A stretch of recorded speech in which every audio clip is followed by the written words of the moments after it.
Shalom Bapak Ibu Saudara sekalian.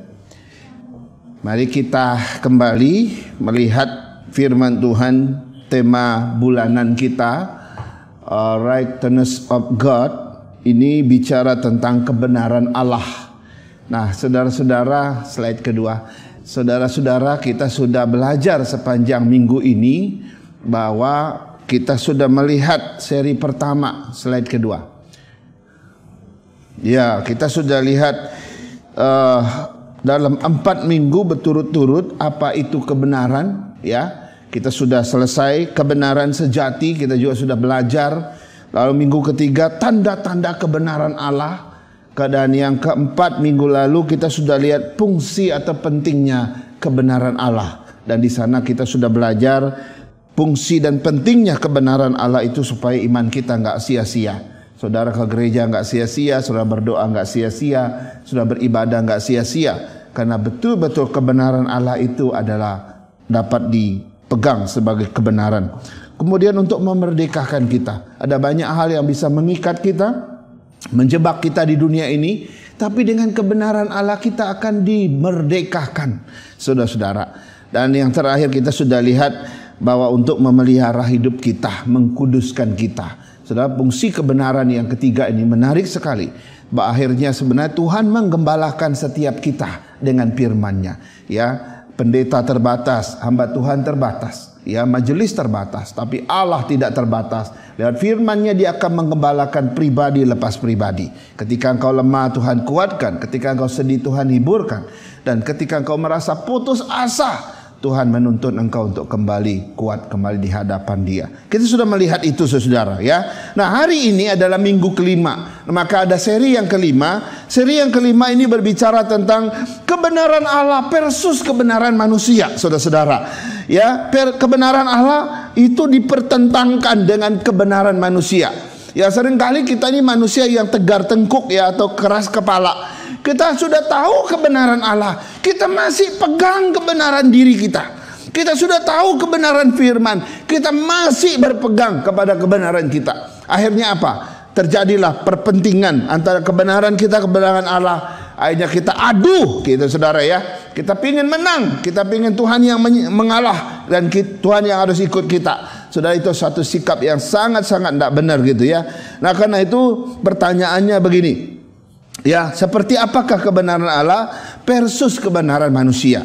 Ya, apa saja perbedaan-perbedaan antara kebenaran Allah dan kebenaran manusia? Mari kita lihat, saudara-saudara, saya memilih 4 teks Alkitab yang perlu kita pelajari, atau 3 teks tapi dalam 4 poin. Yang pertama adalah, saudara-saudara, kebenaran Allah. Kebenaran adalah ciri khas dari kerajaan Allah. Sedangkan kerajaan manusia selalu berorientasi pada makanan minuman. Nah, ini menarik ya. Kebenaran adalah ciri khas dari kerajaan Allah, sedangkan kerajaan manusia selalu berorientasi pada makanan minuman. Coba kita baca Roma 14 ayat 17. Semua membaca. Roma 14 ayat 17. Di situ sudah tertulis, mudah-mudahan bisa kebaca. Oh, agak kecil ya. Roma 14 ayat 17. Kita baca bersama-sama, 2, 3. Sebab kerajaan Allah bukanlah soal makanan dan minuman, tetapi soal kebenaran, damai sejahtera, dan sukacita oleh Roh Kudus. Saudara, kerajaan Allah bukan masalah makan minum, bukan masalah harta kekayaan. Kerajaan Allah bukan masalah bicara tentang jabatan, bukan bicara tentang pangkat, kedudukan, tidak, saudara-saudara. Kerajaan Allah berbicara tentang kebenaran. Karena itu, saudara-saudara, kalau kita mau pertentangkan kerajaan Allah dengan kerajaan dunia, kerajaan manusia, maka kita akan menemukan satu perbedaan yang sangat tajam, baik dalam tujuan maupun orientasinya. Berbeda, sangat berbeda. Pertama, kita lihat bahwa kerajaan Allah selalu berorientasi pada kebenaran Allah. Tapi kerajaan dunia ini, kerajaan manusia, itu berorientasi pada makan minum, saudara-saudara. Saudara jangan menerjemahkan makan minum di sini secara literal dalam arti oh ya makan dan minum, enggak. Makan minum ini adalah perwakilan dari semua yang lain, misalnya harta kekayaan, jabatan, kedudukan, pangkat, popularitas, itu terakumulasi di dalam istilah makan minum, saudara-saudara. Coba aja kita lihat gitu ya. Kalau kita lihat orientasi kerajaan dunia hari ini seperti apa, Bapak Ibu coba lihat. Lihat saja ya kerajaan di dunia ini, bangsa-bangsa, negara-negara, bahkan semua organisasi, semuanya berorientasi pada apa? Berorientasi pada kemakmuran, kepada ekonomi, kepada harta kekayaan kok, kepada jabatan, kepada popularitas kok. Saya dengar baca satu artikel, saudara-saudara, itu Presiden Rusia sengaja memperpanjang perang dengan Ukraina karena dia diembargo oleh Amerika dan Eropa ya. Mereka pikir dia akan mati gitu dengan cara ekonomi, diembargo gitu. Ternyata tidak, dia sengaja memperpanjang perang ini. Padahal kalau dia betul-betul mau perang itu mungkin bisa dia kalahkan dalam waktu yang singkat. Dia sengaja memperpanjang sehingga dengan demikian apa? Minyaknya menjadi laku luar biasa dan keuntungan per harinya, waduh itu hampir 1 tahun sebelum perang. Keuntungan 1 tahun sebelum perang, luar biasa kan? Jadi apapun yang dilakukan oleh kerajaan raja-raja di dunia hari ini, para pemimpin dunia, saudara-saudara sedang mencari ujung-ujungnya apa? Bicara tentang makan minum, kekayaan, harta dan sebagainya. Tapi nggak usah jauh-jauh deh, kita tanya anak-anak kita, nak kamu cita-citanya apa? Pasti dia akan bilang saya mau jadi ini, saya mau jadi itu, saya mau jadi itu dan ini. Saudara, ujung-ujungnya apa? Soal kehidupan, betul tidak? Pernah enggak kita tanya anak-anak kita, cucu-cucu kita, lalu anak cucu kita bilang, nak atau cucu kamu mau sekolah mau jadi apa? Lalu tiba-tiba dia jawab begini, ya papa atau opa oma saya mau sekolah supaya saya cari kebenaran dan saya mau hidup dalam kebenaran. Ada enggak anak-anak yang jawab begitu? Enggak ada kan? Semua yang dicari apa? Supaya suatu saat aku sukses, jadi kaya, jadi orang sukses, punya nama, supaya saya nggak diinjak-injak orang, supaya saya menjadi orang yang bisa menghidupi orang tua dan sebagainya. Semua bicara itu. Nah di sini kita lihat perbedaan kerajaan dunia, kerajaan Allah. Yang ini bicara tentang kebenaran, yang ini orientasi pada apa yang ada di dunia ini. Berbeda sekali. Karena itu saudara, saya melihat bahwa kerajaan dunia yang hari ini kita ada di dalamnya, kita harus membaca ini sekali lagi, bahwa kerajaan Allah bukanlah soal makanan dan minuman, tetapi soal kebenaran, damai sejahtera dan sukacita. Karena itu dari ayat ini kita menilai apakah seseorang sudah masuk dalam kerajaan Allah atau tidak. Gampang, tinggal kita lihat orientasinya kemana. Kalau orientasi hidup orang itu hanya kepada soal makan, minum, harta, kekayaan, kedudukan, jabatan, dan popularitas di dunia ini saja, saudara bisa pastikan ini orang belum mengenal kerajaan Allah. Tapi kalau ada orang sudah masuk dalam kerajaan Allah, saudara akan lihat, dia akan berorientasi pada kebenaran. Dia akan mempertahankan kebenaran. Dia akan memperjuangkan kebenaran. Dan dia akan mengutamakan kebenaran. Itu ciri-ciri orang yang sudah ada di dalam kerajaan Allah. Nah saya nggak tahu kita seperti apa. Apakah kita orang yang mempertahankan kebenaran, berorientasi pada kebenaran, mengutamakan kebenaran, memperjuangkan kebenaran? Kalau engkau seperti itu, saya percaya saudara-saudara sudah masuk dalam kerajaan Allah. Tapi kalau orientasimu hanya pada harta kekayaan dunia ini, popularitas, jabatan dan pangkat, saya ragukan apakah saudara sudah dalam kerajaan surga, kerajaan Allah, atau mungkin masih di dalam kerajaan dunia. Sebagai orang Kristen, sebagai orang yang percaya Tuhan, mestinya status kita sudah ada di sini loh. Status kita mestinya sudah di dalam kerajaan Allah. Sehingga kita hidup menghadirkan kebenaran kan. Kita mempertahankan kebenaran di tengah-tengah dunia walaupun kita minoritas, double lagi minoritasnya. Nggak masalah. Kita yang kecil ini, yang sedikit ini, hadirkan kebenaran, kualitas kebenaran yang besar bagi orang lain. Beranikah saudara berbeda di perusahaan saudara, di pekerjaan saudara? Ketika bosmu suruh berbuat salah misalnya, melaporkan sesuatu yang keliru misalnya, itu yang salah, saudara bisa menolak nggak? Susah ya. Kalau polisi susah nolak komandannya, wah itu kita masih kalah. Kita belum pada kerajaan Allah. Orang dalam kerajaan Allah itu mestinya seperti siapa yang di gua singa itu? Daniel. Disuruh nyembah patung, tetap nggak mau. Walaupun ancamannya adalah dimatikan, nggak masalah bagi dia. Saya lebih takut kepada Tuhan daripada manusia. Ini perkataan orang yang sudah ada dalam kerajaan Allah. Tapi kalau dibujuk dikit aja, kamu gini ya, iya deh bos, saya tidak enak nolak bos, ya sudahlah saya ikut aja. Itu ciri orang masih dalam kerajaan dunia, saudara. Kebenaran tidak begitu kuat dalam hatinya, dia tidak bisa mempertahankan kebenaran itu. Saya mau kita yang sedikit ini hidup dalam kerajaan Allah, yang cirinya adalah kau mempertahankan kebenaran. Amin. Sekarang kita lihat yang kedua, saudara-saudara.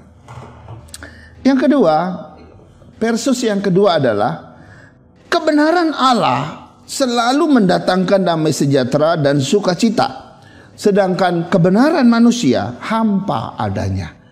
Masih ayat yang sama, kita baca ya, Roma 14 ayat 17. Kita baca sekali lagi 2-3. Sebab kerajaan Allah bukanlah soal makanan dan minuman, tetapi soal kebenaran, damai sejahtera dan sukacita oleh Roh Kudus. Saudara, ada satu yang menarik di dalam ayat ini. Ya, ada 3 hal yang disebutkan oleh Rasul Paulus secara bersamaan, secara berurutan. Ya, yang pertama yang disebutkan adalah kebenaran, setelah itu disusul dengan damai sejahtera, lalu yang ketiga adalah sukacita. Ini Paulus mengatakannya kebenaran, damai sejahtera dan sukacita. Dan bukan satu kebetulan kalau yang disebut lebih dulu itu adalah kebenaran, baru damai sejahtera dan sukacita. Artinya apa, saudara? Artinya adalah bahwa kebenaran adalah dasar untuk dapat damai sejahtera dan sukacita. Kebenaran itu seperti jalan yang membawa kita mengalami damai sejahtera dan sukacita. Tanpa kebenaran engkau gak mungkin alami damai sejahtera dan sukacita. Karena itu banyak orang ngaku Kristen. Saya udah Kristen loh, saya udah sering ke gereja, saya udah percaya Tuhan Yesus loh. Tapi gak ada damai, gak ada sukacita. Ada apa Muse? Ada apa Pak Pendeta? Kenapa saya sudah lama ikut Yesus, percaya Yesus, sudah ke gereja pelayanan lagi, tapi nggak ada damai sejahtera? Ada kemungkinan engkau belum mengalami kebenaran Tuhan. Kebenaran Tuhan mungkin belum masuk ke dalam hidup kita, dan kita belum hidup dalam kebenaran itu. Sehingga apa? Tidak ada damai sejahtera dan sukacita. Percaya deh, engkau hidup 1 bulan dengan kebenaran Tuhan, melakukan kebenaran Tuhan, kebenaran Tuhan menjadi realitas dalam hidupmu, pasti ada sukacita dan damai sejahtera. Loh, bagaimana Muse? Kok bisa? Bisa, karena ada catatan di terakhir. Damai sejahtera, sukacita oleh Roh Kudus. Saudara, ketika kita hidup dalam kebenaran, melakukan kebenaran, kebenaran menjadi realitas hidup saya. Saudara, di sana Roh Kudus bekerja, sehingga damai sejahtera dan sukacita ada dalam hati kita. Ini kuncinya loh, saudara. Nah, bagaimana dengan kebenaran manusia? Saudara, kebenaran manusia tidak ada kebenaran yang membawa damai sejahtera dan sukacita, karena Roh Kudus tidak bekerja di dalam kebenaran manusia. Roh Kudus tidak melakukan bagiannya di dalam kebenaran manusia, kecuali itu kebenaran Allah. Makanya jangan heran orang yang terus berkutat dan hidup dalam kebenaran manusia semata, dia akan merasakan hidupnya hampa, kosong, saudara-saudara. Gak ada damai, gak ada sukacita. Kenapa bisa begitu, Mose? Karena Roh Kudus tidak ada di sana. Karena kebenaranmu bukan kebenaran Allah. Kebenaranmu adalah kebenaran dirimu sendiri. Tapi kebenaran Allah, Roh Kudus pasti ada di situ. Makanya kalau orang yang mengajarkan Alkitab, firman Tuhan dan Roh Kudus selalu bekerja sama. Ketika firman Tuhan diberitakan, Roh Kudus bekerja dalam hati. Dari sejak firman Tuhan diberikan sampai hari ini, saudara-saudara, Roh Kudus dan firman Tuhan selalu bekerja sama. Tapi kalau kebenaran yang kau punya bukan milik Tuhan, tapi itu kebenaran dirimu sendiri, itu filosofimu sendiri, Roh Kudus tidak ada bekerja di situ. Makanya jangan heran kita hampa. Sepintar apapun engkau, sehebat apapun, setinggi apapun gelarmu, kau akan tetap merasa kosong, merasa hampa. Karena kebenaran Allah tidak ada di situ, Roh Kudus tidak mendatangkan damai sejahtera dan sukacita bagimu di dalamnya. Luar biasa kan? Makanya kalau kita lihat di bagian ini, saudara, kadang-kadang saya berpikir, iya ya. Sering kita mendengar, aduh hidup saya ini kok rasanya hampa ya, kosong ya. Maka kita langsung tahu, mungkin kamu belum hidup dalam kebenaran Tuhan. Coba deh, sungguh-sungguh gumulin ini. Hiduplah dalam kebenaran Tuhan. Pasti Tuhan akan datangkan damai sejahtera dan sukacita bagi kita. Karena itu adalah dasar kita mengalami damai sejahtera dan sukacita, yaitu kebenaran Allah, bukan kebenaran manusia. Luar biasa. Sekarang kita lihat poin yang ketiga. Versus yang ketiga adalah kebenaran Allah selalu mengutamakan kebenaran itu sendiri, sedangkan kebenaran manusia sering mengutamakan yang ritual-ritual saja. Nah, saudara-saudara, ini panjang bacaannya. Saya sengaja nggak tulis di situ. Saya akan baca buat kita. Yesaya 1 ayat 11 sampai 16. Nanti loncat di ayat 21. Yesaya 1 pasal 1 ayat 11 sampai 16. Saya baca, Bapak Ibu menyimak. Untuk apa itu korbanmu yang banyak-banyak, firman Tuhan. Aku sudah jemu akan korban-korban bakaran berupa domba jantan, dan akan lemak dari anak lembu gemukan. Darah lembu jantan dan domba-domba dan kambing jantan tidak kusukai. Apabila kamu datang untuk menghadap di hadiratku, siapakah yang menuntut daripadamu bahwa kamu menginjak-injak pelataran bait suciku? Jangan lagi membawa persembahanmu yang tidak sungguh, sebab baunya adalah kekejian bagiku. Kalau kamu merayakan bulan baru dan sabat atau mengadakan pertemuan-pertemuan, aku tidak tahan melihatnya, karena perayaanmu itu penuh kejahatan. Perayaan-perayaan bulan barumu dan pertemuan-pertemuanmu yang tetap, aku benci melihatnya. Semuanya itu menjadi beban bagiku. Aku telah payah menanggungnya.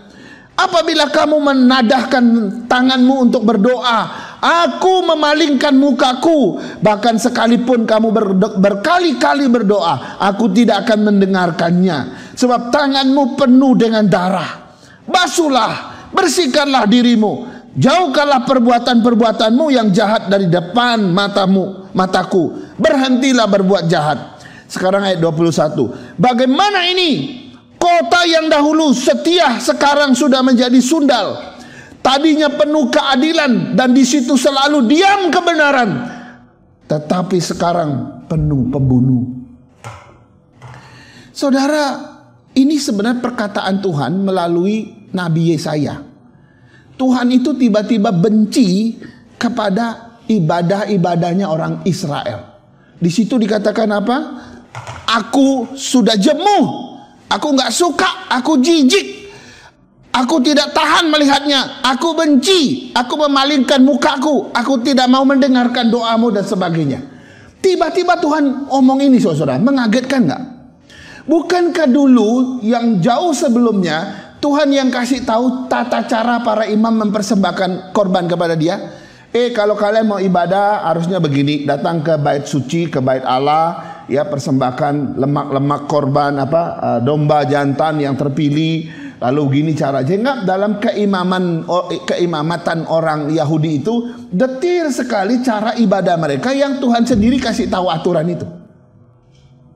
Tapi pada suatu ketika di Yesaya pasal 1, tiba Tuhan bilang, aku jijik melihat ini, aku muak, aku gak suka.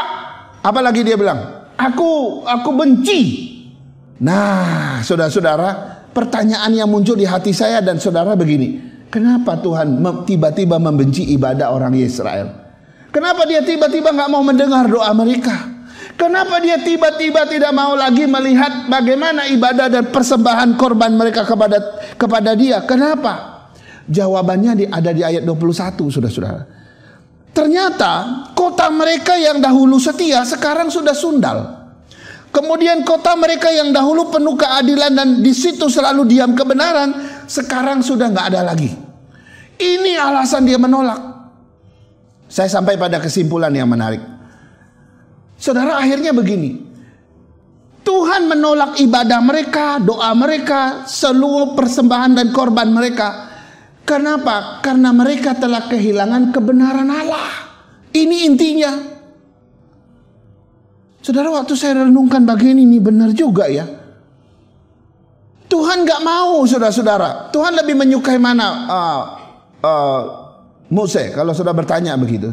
Alkitab mengatakan, Tuhan lebih suka engkau hidup 24 jam dalam kebenaran Allah daripada engkau ibadah setiap minggu, datang ibadah, memuji Tuhan, berdoa, menyembah, lalu saudara di sini memimpin dan pelayanan dan sebagainya. Tuhan lebih suka mana? Tuhan lebih suka saudara hidup dalam kebenaran. Karena itu kita bisa mengalami apa yang dialami oleh bangsa Israel. Jangan-jangan saudara, Tuhan tidak mau dengar doa kita. Tuhan menolak semua ibadah kita. Tuhan menolak semua persembahan korban kita kepada Dia. Karena kita sudah tidak hidup dalam kebenaran. Bagi Tuhan, hidup dalam kebenaran jauh lebih bernilai daripada ibadah kita yang cuma 1 kali seminggu. Ini bisa terjadi saudara. Karena itu kebenaran ini adalah membawa satu kualitas yang lebih dalam hidup kita. Untuk apa artinya saya memuji Tuhan, menyembah Tuhan, melayani Tuhan, berkhotbah malah, tapi di luar aku gak hidup dalam kebenaran. Kebenaran Tuhan sudah hilang dari hidup saya. Maka semua yang aku lakukan di gereja pasti Tuhan bilang aku gak suka, aku jijik, aku benci, aku gak mau, aku memalingkan muka, aku tutup telinga, aku gak mau dengar doamu. Saudara, jangan sampai ini terjadi pada kita. Ayo, kita memang datang memuji Tuhan di gereja ini. Kita datang beribadah, kita datang berdoa, kita datang melayani Tuhan. Itu bagus. Tapi harus didasari dengan satu hal. Engkau juga harus hidup di dalam kebenaran. Terlalu banyak ritual-ritual kita, tapi sedikit kebenaran Tuhan tidak berkenan. Tuhan mau supaya engkau banyak dalam kebenaran. Walaupun ritualmu sedikit, tapi kebenaranmu banyak. Tuhan memperkenannya. Ini penting, saudara. Mana yang harus kita lakukan? Saya katakan, Alkitab katakan, kebenaran Tuhan jauh lebih penting. Ibadah kita di sini hanyalah ujung daripada hidup dalam kebenaran itu. Orang yang hidup dalam kebenaran, dia akan memuji Tuhan. Dia akan memuliakan Tuhan. Karena dia tahu Allah sumber segalanya baginya. Luar biasa. Nah, sekarang kita lihat yang terakhir, saudara. Oh ya, saya pernah ada satu kesaksian begini, saudara ya. Ini saya pernah dengar dan saya pernah dengar dari teman saya dan saya pernah ketemu orangnya. Ini seorang ibu, dia aktivis gereja di salah satu gereja terbesar di Solo. Wah, kalau KKR di gereja itu, ibu ini terkenal luar biasa. Sampai pendeta mengangkat dia menjadi seorang pelayan yang sangat penting di gereja itu. Dia jadi seorang pendoa luar biasa. Dia bisa berbahasa roh. Wah, ini gereja karismatik kebetulan ya. Wah, terkenal dah. Ibu itu kalau udah sebut namanya, oh orang semua kenal. Terkenal sekali. Tetapi ibu ini di toko jahatnya luar biasa.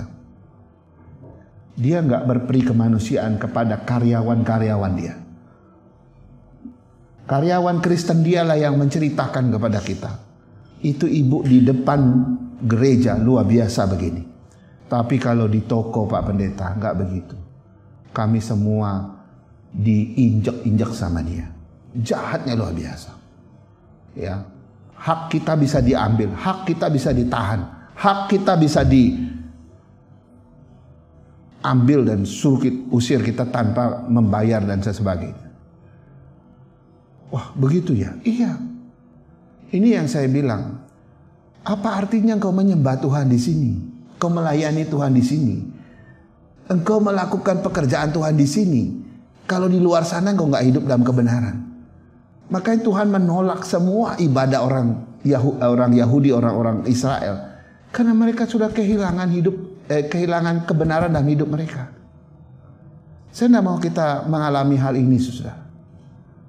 Ya, bahkan mohon maaf ya, ini menarik sekali ya.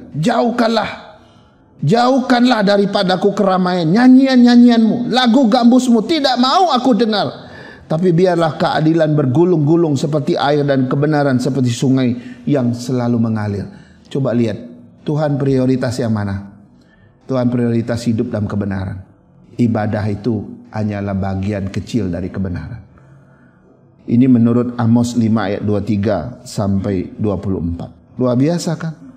Kadang-kadang kebenaran manusia itu berpikir, oh yang ritual ini yang benar. Kita mesti gini, kita mesti gitu. Wah, seolah-olah itu benar. Padahal bukan itu yang penting bagi Tuhan. Itu nomor 2 penting. Nomor 1 pentingnya engkau hidup nggak dalam kebenaran Tuhan. Itu yang Tuhan mau. Saya harap kita tidak terbalik. Apa yang Tuhan anggap penting, kita nggak anggap penting. Apa yang Tuhan anggap nggak penting, kita penting. Saudara, betapa celakanya kita. Mari kita tata kembali iman kita, supaya kita boleh bertumbuh terus di dalam Tuhan. Saudara, ini penting sekali ya. Nah, sekarang yang terlihat yang terakhir. Versus yang terakhir adalah kebenaran Allah tidak menikahi, tidak mengawini ketidakbenaran. Sedangkan kebenaran manusia sering bercampur dengan kedurhakaan.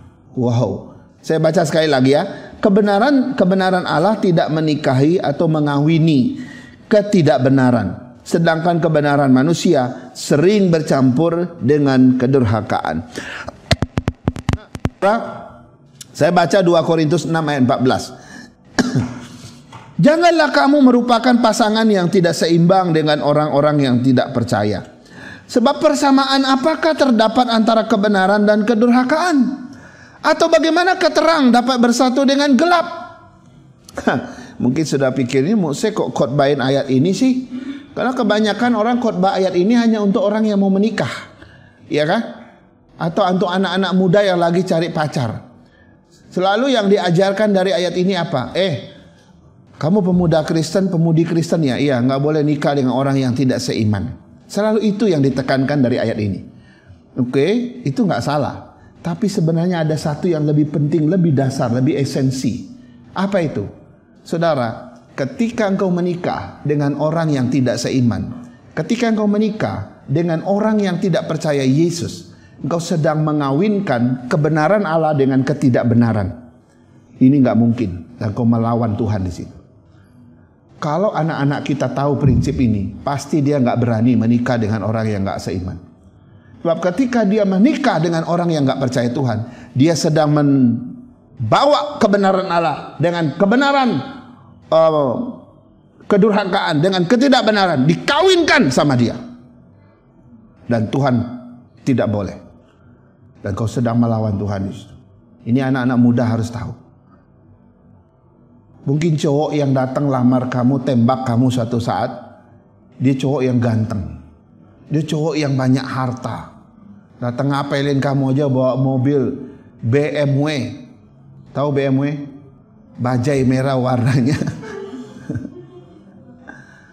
BMW misalnya, BMW beneran nih maksud saya.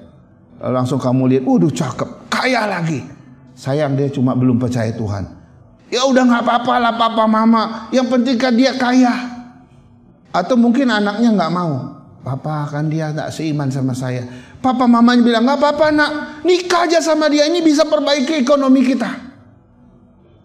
Saudara nggak tahu prinsip ayat ini.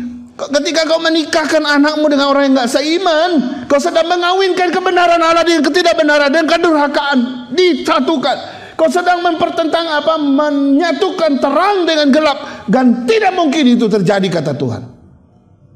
Dan itu tidak boleh terjadi. Hati saya sedih sekali. Di kantong-kantong Kristen saudara, ini sering hal-hal seperti ini terjadi. Tapi di Jakarta juga begitu. Saya juga pernah dengar kisah. Ini kisah yang benar-benar terjadi. ada bapak atau orang tua yang rela anak perempuannya tidur sama pejabat bupati supaya bapak mamanya dapat proyek dari bupati, sampai anaknya hamil dari si bupati. Waduh, ini menyedihkan, saudara. Ajarkan ini kepada anak-anak kita. Ketika mereka menikah dengan orang yang tidak seiman, mereka sedang mengawinkan kebenaran Allah dengan ketidakbenaran, mengawinkan terang dengan gelap, kebenaran Allah dengan kedurhakaan yang Tuhan bilang gak boleh terjadi. Tapi kau sedang melakukannya kalau itu diizinkan oleh orang tua yang gak mengerti. Karena itu saudara, ini penting untuk kita, ya. Saya seringkali melihat dan mendengar kisah-kisah yang seperti ini. Mari kita jaga anak-anak kita. Pelihara mereka di dalam kebenaran Tuhan. Niscaya mereka akan hidup untuk kemuliaan Tuhan. Amin. Mari kita berdoa. Kami bersyukur dan berterima kasih ya Tuhan, karena firman-Mu telah kami dengarkan. Kami boleh terus bisa mempelajari bagaimana kebenaran Allah berbeda sifat dan karakter tujuannya dengan kebenaran dunia, kebenaran manusia. Ampunilah kami Tuhan, jika selama ini kami tidak berpegang pada kebenaran, tapi kami berpegang pada kebenaran diri kami sendiri. Kami terus berjalan dan merasa benar di hadapan Allah hanya karena kebenaran yang kami percayai. Tuhan, hari ini kami boleh bertobat. Kami boleh kembali kepada Tuhan. Kami hanya ingin hidup dalam kebenaran-Mu saja. Dan biarlah kebenaran-Mu saja yang menuntun hidup kami. Tidak ada kebenaran lain selain kebenaran Allah.